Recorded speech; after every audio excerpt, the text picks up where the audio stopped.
जाजरकोटमा एक महिलाले पानीको बेगको महायुद्ध जित्नु भएको छ। उहाँले पानीमा करिबन 50 मिटर समथिङ 100 मिटर बगेर आफ्नो ज्यान बचाउनु भएको छ।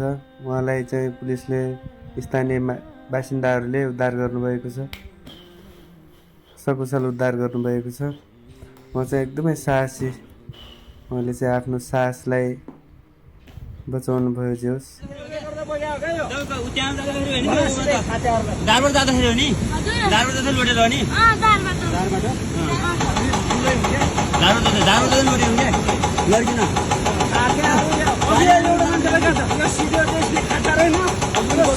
मान्छेलाई स्वच्छ गर्दाखेरि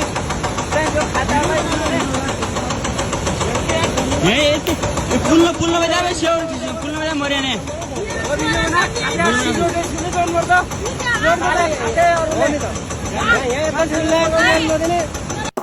जाजरकोटमा एक महिलाले पानीको बेगको महायुद्ध जित्नु भएको छ।